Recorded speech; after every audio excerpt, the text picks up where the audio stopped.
태국에서 중국 관광객 수가 90% 이상 급감한 원인을 둘러싸고 정치권이 뜨거운 논쟁에 휩싸였습니다. 부무자이타이당 대표 아누티는 카지노 합법화 정책이 중국 관광객 급감의 원인이라고 주장했습니다. 그는 페이스북을 통해 시진핑 중국 주석이 파통탄 총리에게 세 차례나 정책 철회를 요구했고, 그렇지 않으면 중국인 관광객과 기업이 태국을 떠날 것이라 경고했다고 말했습니다. 이에 대해 정직 중인 파통탄 시나왓 전 총리와 품탐 외차야차이 총리 대행은 즉각 반박했습니다. 파통탄은 중국 관광객 감소는 치안 문제와 비수기 영향이 더 크다며 시 주석이 우려를 표한 건 사실이지만 카지노는 전체 복합단지의 10%에 불과하다고 밝혔습니다. 품탐 총리 대행도 실제 원인은 전문가에게 물어보라며 태국이 중국의 말만 따라야 하느냐며 주권 침해 가능성을 지적했습니다. 현재 아누티는 여당에서 탈퇴하고 야당에 합류한 상태로 그의 주장은 정치적 의도가 담긴 것으로 보인다는 시각도 있습니다.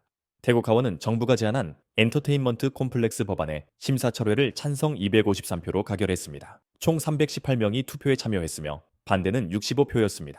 표결은 2시간이 넘는 토론 후에 진행됐으며 피차추암 왕판 국회 제1부의장이 회의를 주재했습니다. 투표에 앞서 진행된 2시간 넘는 토론에서는 주로 국민당과 부무자이타이당 의원들이 발언했고, 푸어타이당 의원들은 여러 차례 항의 발언을 하기도 했습니다. 국민당 비례대표 파릿 와차라신두 의원은 정부의 법안 철회 제안에 반대 의사를 분명히 했습니다. 그는 국민당은 이 법안의 접근 방식과 내용 모두에 동의하지 않는다고 밝혔습니다. 파릿 의원은 정부가 카지노 합법화를 통한 경제적 이점을 주장하지만 사회적 경제적 영향에 대한 명확한 근거는 아직 부족하다고 지적했습니다. 특히 정부가 제시한 예상 이용자 수와 관련된 보고서들은 서로 모순된다며 신뢰성 문제를 제기했습니다. 그는 또 이번 철회 결정이 진정성 있는 판단이라기보다는 시간을 벌고 국회 내 지지를 모으기 위한 전략일 가능성이 높다고 주장했습니다. 정부가 추후 다시 이 법안을 상정할 가능성도 배제할 수 없다고 덧붙였습니다. 파릿 의원은 끝으로 국민당은 이 법안에 계속 반대할 것이며 정부가 이번 회기 중 해당 법안을 다시 상정하지 않겠다는 의지를 보여야 한다고 강조했습니다.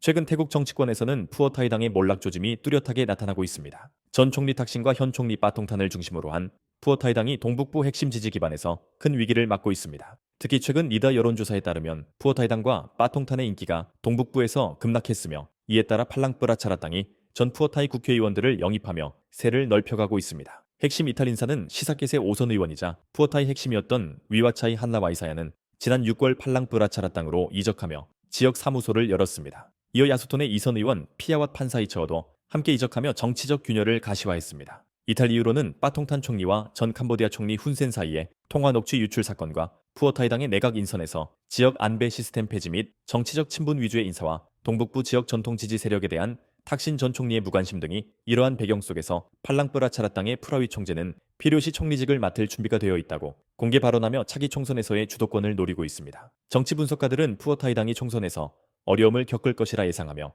빠르면 조기 총선 가능성까지 제기하고 있습니다. 파타야 경찰은 화요일 밤 늦게 팔중 추돌 사고를 낸 25세 한국인 관광객 전 씨를 체포해 혈중 알코올 농도 검사를 실시했습니다. 그는 사고 원인으로 에어백 작동을 주장했습니다. 사고는 7월 8일 밤 11시 36분 파타야 시좀티엔 2번 도로 박나문구 농푸르 지역에서 발생했습니다. 전 씨가 운전하던 흰색 토요타 알파드 벤이 8대의 차량과 가로수, 도로 표지판을 들이받았습니다. 피해 차량 대부분은 도로변에 주차된 상태에서 측면을 충격당했으며 주행 중이던 차량 1대는 후방을 추돌당했습니다. 충격으로 차량들이 도로 양쪽으로 흩어졌고 가로수와 교통 표지판도 쓰러졌습니다. 피해 차량 운전자 프라차는 경찰의 운전 중 뒤에서 알파드 차량이 들이받은 뒤 다른 차량들을 연속으로 들이받았다고 진술했습니다. 전 씨는 통역을 통해 앞차를 들이받은 직후 에어백이 얼굴에 터지며 시야를 잃었고 그로 인해 차량 제어력을 잃었다고 진술했습니다. 파타야 경찰서 체인아래 펜게인 경감은 전 씨가 커브길에서 과속 운전을 하다 차량을 제어하지 못해 추돌 사고를 일으킨 것으로 보인다고 밝혔습니다. 경찰은 전 씨의 음주 여부를 확인 중이며 사고 당사자 간의 손해배상 중재도 도울 예정이라고 전했습니다. 파타야의 고급 저택에서 총기를 과시하는 사진을 SNS에 게시한 중국인 남성이 경찰의 전면적인 수사를 유발하며 결국 체포됐습니다. 태국 관광경찰청 소속 경찰은 7월 8일 이른 아침 파타야 테프푸라신 로드에 위치한 고급 주택에 대해 법원 영장을 발부받아 급습했습니다. 수사 계기는 47세 중국 국적의 류펑 씨가 SNS 프로필 사진에서 여러 자루의 총기를 자랑스럽게 드러내며 포즈를 취한 사진을 올린 것이었습니다. 이 게시물은 온라인상에서 우려를 불러일으켰습니다. 경찰이 약 800제곱미터, 200평의 땅 위에 지어진 약 1000만 바트, 약 4억 원 상당의 2층짜리 호화 주택에 도착했을 당시 초인종에는 반응이 없었지만 정문이 열려 있던 것을 확인하고 진입했습니다. 현관에서는 놀란 표정의 류펑 씨가 직접 경찰을 맞이했습니다. 경찰이 실시한 수색에서는 9mm 실탄 16발, 단총 형태의 비비건 한정, 장총 형태의 비비건 한정 등이 류 씨의 침실 옷장 안에서 발견되었습니다. 실제 총기는 발견되지 않았습니다. 류 씨는 경찰 조사에서 다음과 같이 진술했습니다. 사진 속 진짜 총은 친구에게 빌린 것이고 일부는 사격장에서 가져온 것입니다. 단지 재미로 포즈를 취한 것뿐입니다. 또한 그는 싫다는 지인이 두고 간 것이라며 공포심을 조장할 의도는 전혀 없었다고 주장했습니다. 하지만 경찰은 이러한 해명을 완전히 신뢰하지 않았고 모든 압수물품을 증거로 확보한 후 류 씨를 체포하여 추가 수사에 들어갔습니다. 태국 경찰은 대중에게 경고했습니다. 실제 총기가 아니더라도 무기를 모방하거나 과시하는 사진을 온라인에 게시하는 행위는 공공의 불안을 초래할 수 있으며 법적 처벌 대상이 될 수 있습니다. 현재 류펑 씨는 법적 절차에 따라 처벌을 받을 가능성이 있으며 이는 벌금 또는 징역형으로 이어질 수 있습니다. 경찰은 류 씨가 언급한 사격장 및 사진 속 인물들에 대해서도 진위를 확인할 계획입니다. 류 씨는 현재 구금 상태이며 단순한 재미사진이 어떻게 형사사건으로 번진 것인지 경찰이 조사 중입니다.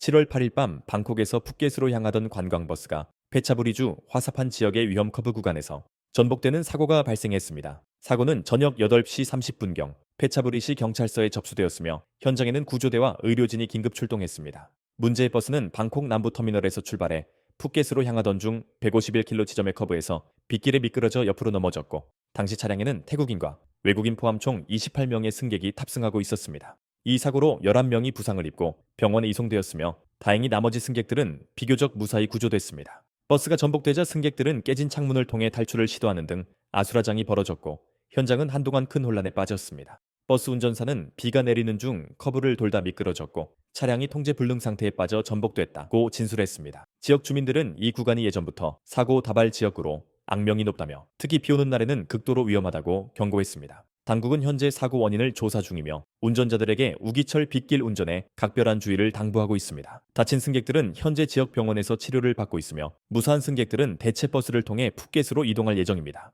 7월 8일 태국의 여성 승객이 깜짝 놀랄 경험을 했습니다. 칸차나부리에서 파타야까지 약 4시간 거리의 택시 이동이 무려 6시간짜리 악몽으로 변한 건데요. 그 원인은 바로 운전 중 만화 시청에 푹 빠진 택시기사였습니다. 알린이라는 이름의 여성은 해당 상황을 자신의 틱톡 계정의 영상으로 공개했는데요. 영상에는 택시기사가 고함을 지르며 차를 멈추고 도로 위에서 그녀를 쫓아가는 충격적인 장면이 담겨 있었습니다. 처음엔 평화로웠습니다. 그녀는 3,200바트, 약 12만 원을 지불하고 개인 택시를 예약했으며 원래 오후 6시에 픽업하기로 되어 있었지만 기사 측이 오전 11시에 도착해 기다리기 시작했고 혼란을 피하기 위해 예정보다 일찍 출발했습니다. 하지만 문제는 고속도로에서 시작됐습니다. 기사가 스마트폰으로 만화를 시청하며 운전하고 있었던 겁니다. 불안함을 느낀 알리는 택시회사에 메시지를 보냈고 회사 측이 기사에게 경고 전화를 하자 기사는 불만을 터뜨리며 트래픽이니 속도 제한이니 하소연을 하기 시작했습니다. 알리는 몸이 아팠고 약도 챙기지 못한 상황에서 조금만 더 빨리 가달라고 요청했지만 기사는 오히려 서울 도심처럼 복잡한 방콕 시내 도로로 우회하며 총 소요 시간이 2시간이나 더 늘어났습니다. 결국 밤 9시 6시간 넘게 이어진 이동 끝에 그녀는 그만 내려달라고 말했지만 기사는 차를 세우지 않고 오히려 고함을 치고 운전 중 문을 열고 핸들을 흔들며 위협적인 행동을 했습니다. 심지어 차에서 내려 그녀를 쫓아가며 도망치지 말라고 소리쳤습니다. 이후 택시기사는 그녀의 짐을 길게 던져두고 현장을 떠났고 알리는 현재 이 기사를 법적으로 처벌해달라며 목소리를 내고 있습니다. 이 사건은 사회관계망 SNS에서 논란을 일으켰으며 일부는 승객의 태도를 문제 삼았고 다른 이들은 이런 운전자는 도로에 있으면 안 된다고 강하게 비판했습니다. 태국의 올해 하반기 관광 전망이 엇갈리고 있습니다. 단거리 항공 노선 예약은 감소세를 보이고 있는 반면 유럽과 아메리카 등 장거리 여행 수요는 여전히 강세를 이어가고 있습니다. 태국 관광청에 따르면 6월부터 12월까지 아시아 및 남태평양 지역을 포함한 단거리 노선 예약은 전년 대비 22%나 감소했고 특히 중국 노선은 무려 40%나 줄어든 것으로 나타났습니다. 올해 상반기 단거리 방문객은 111만 명으로 집계됐지만 연간 목표치에는 한참 못 미치는 상황입니다. 하지만 장거리 노선은 분위기가 다릅니다. 유럽, 아프리카, 아메리카 지역에서는 여전히 강한 예약 흐름을 보이며 올해 목표인 1,070만 명 달성이 가능할 것으로 보입니다. 실제로 3분기 장거리 항공 예약은 지난해보다 증가해 태국 관광 회복에 큰 힘이 되고 있습니다. 이에 따라 태국 관광청은 중국 등 주요 단거리 시장을 되살리기 위해 항공사와 여행사를 대상으로 한 750만 바트 규모의 지원 캠페인을 준비 중입니다. 서머블라스트라는 이름의 이 프로그램은 1년간 약 79만 명의 관광객 유치를 목표로 하고 있습니다. 한편 타이라이언에어와 루프트한자 등 항공사들도 해당 캠페인 참여를 검토 중이며 특히 유럽 노선은 다가오는 겨울 성수기를 대비해 운항 확대를 계획하고 있습니다. 태국 관광 시장의 명암이 뚜렷하게 엇갈리고 있는 가운데 정부의 전략적 지원이 어떤 성과로 이어질지 주목됩니다.